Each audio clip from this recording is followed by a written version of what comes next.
नमस्कार दोस्तों, Nagendra YouTube TV में आपका स्वागत है।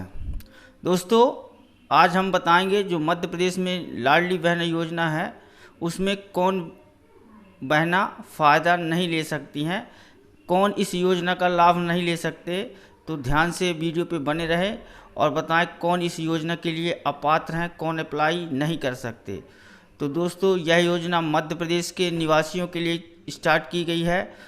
तो जो मध्य प्रदेश का निवासी नहीं है वह इस योजना का लाभ नहीं ले सकता, ये पहली शर्त है दोस्तों।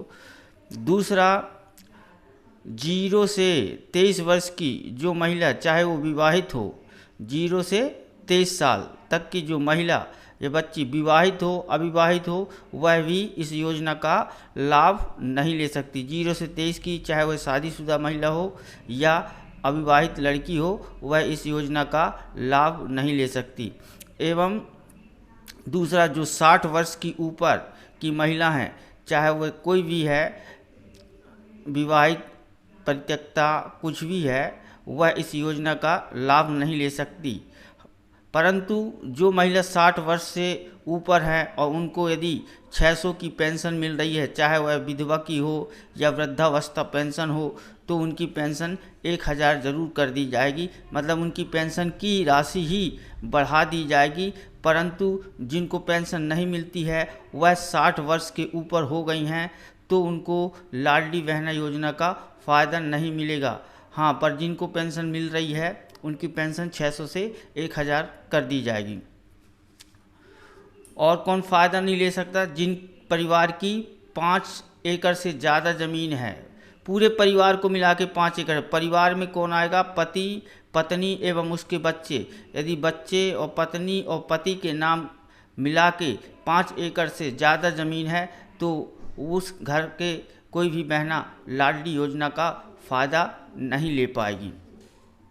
दूसरा है दोस्तों, यदि उस घर का कोई भी member income tax return file करता है, टैक्स भरता है, गवर्नमेंट को टैक्स पे करता है, तो वह भी इस योजना से बाहर रहेंगे। और शर्तें देख लेते हैं दोस्तों। यदि उस परिवार के सदस्य किसी राज्य सरकार, केंद्र सरकार, शासकीय विभाग, मंडल, उपक्रम, स्थानीय निकाय में कर्मी हैं, नौकरी करते हैं, संविदा पद पे या रेगुलर पद पे, तो वह उस परिवार का कोई सदस्य इस योजना का लाभ नहीं ले पाएगा। और देखते हैं दोस्तों क्या शर्तें हैं। हाँ, परिवार की यदि आय, वार्षिक आय 2.5 लाख से ज़्यादा है तो वह भी इस योजना से अपात्र रहेंगे। आपके परिवार की संपूर्ण आय मिला के, संपूर्ण आय मतलब पति, पत्नी एवं बच्चे को मिला के यदि आपकी सालाना आय 2.5 लाख बनती है तो आप इस योजना से बाहर रहेंगे। यदि आपके नाम से, परिवार के किसी भी सदस्य के नाम से 4 व्हीलर है, ट्रैक्टर है, तो आप भी इस योजना से बाहर रहेंगे। आपके नाम से 4 व्हीलर नहीं होनी चाहिए, ट्रैक्टर को भी शामिल किया गया है, ट्रैक्टर भी नहीं होना चाहिए, तब भी आप इस योजना से बाहर रहेंगे। और कौन रहेंगे दोस्तों? यदि आपके परिवार का कोई सदस्य किसी अन्य योजना से सरकारी लाभ 1000 रुपया प्रति माह पा रहा है तो वह भी इस योजना से बाहर रहेगा। यदि आपके घर का कोई भी सदस्य 1000 रुपया प्रति माह अन्य लाभ मतलब दोस्तों ये है, लाभ का मतलब ये है कि योजना से ले रहा हो पैसा, कोई आपका वेतन नहीं, वेतन को लाभ में नहीं डालते। लाभ का मतलब ये है जैसे पेंशन मिलती है, सरकार फ्री में, किसान सम्मान निधि मिलती है, छात्रवृत्ति मिलती है, ये लाभ की कैटेगरी में आते हैं।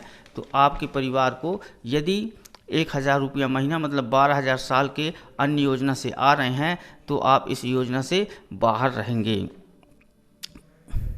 और दोस्तों, यदि आपके परिवार का सदस्य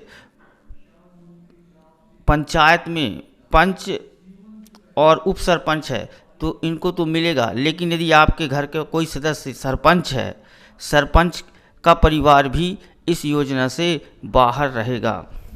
और क्या है दोस्तों? हाँ, कोई बड़े पद हैं जैसे राज्य सरकार और केंद्र सरकार का बोर्ड है, निगम है, मंडल है में अध्यक्ष उपाध्यक्ष हैं, तो इनका परिवार भी, जैसे क्रिकेट कंट्रोल बोर्ड हुआ, कोई भी बड़ा बोर्ड होता है, एमपी बोर्ड हुआ, ऐसे बड़े पदों में आप यदि अध्यक्ष हैं या निगम में हैं अध्यक्ष, नगर निगम में, मंडल में, तो आपका परिवार भी इस योजना से बाहर रहेगा। विधायक, सांसद हैं और यदि पेंशन ले रहे हैं, आप सरकारी कर्मचारी हैं, आपको पेंशन आ रही है, तो आप भी इस योजना से बाहर रहेगा आपका परिवार। आप सांसद हैं, प्रतिनिधि हैं इन सब योजनाओं में, तो आपको सरकारी कर्मचारी की यदि पेंशन आ रही है, सांसद, प्रतिनिधि, ये विधायक हैं, तो इनका परिवार इस योजना से बाहर रहेगा। बाकी सभी परिवार इस योजना के अंतर्गत आएंगे। तो आशा करता हूं दोस्तों आपको पूरी जानकारी हमारी समझ में आ गई होगी कि कौन कौन इस योजना से बाहर रहेंगे। दोस्तों, योजना में जो पात्र 23 से 60 वर्ष की विवाहित महिला को तो आप सब समझ गए होंगे, तलाकशुदा जिनका तलाक हो गया है दोस्तों, तो वो भी इस योजना में आएंगी। जो विधवा हो गई हैं वो महिला, परित्यक्ता में जिनके पति छोड़ दिए हैं वो परित्यक्ता में आएंगे। तलाक भले ही नहीं हुआ पर उनके पति छोड़ दिए हैं, वो अपने पति से अलग रहती हैं, तो वह परित्यक्ता में आएंगी। तो दोस्तों, विवाहित, तलाकशुदा, विधवा, परित्यक्ता ये महिला योजना के अंतर्गत आएंगी। 23 से 60 वर्ष की उम्र है, वह इस योजना का लाभ ले सकती हैं। हाँ, यह योजना कंटिन्यू चालू होगी दोस्तों। यदि आप 23 के नहीं हुए तो जब भी आप 23 वर्ष के पूर्ण हो जाएंगे तो इस योजना का लाभ ले सकते हैं। तो आशा करता हूँ मेरी जानकारी आपको अच्छी लगी होगी। यदि अच्छी लगी हो तो वीडियो को लाइक कर दें। आपके कोई और प्रश्न हो तो कमेंट में हमें लिखें, हम कमेंट में उसका आंसर दे देंगे। और ऐसी ही जानकारी प्राप्त करने के लिए हमारे चैनल को सब्सक्राइब कर लें, ताकि जब भी कोई नई जानकारी आए तो आपको नोटिफिकेशन के माध्यम से मिलती रहे। वीडियो देखने के लिए धन्यवाद।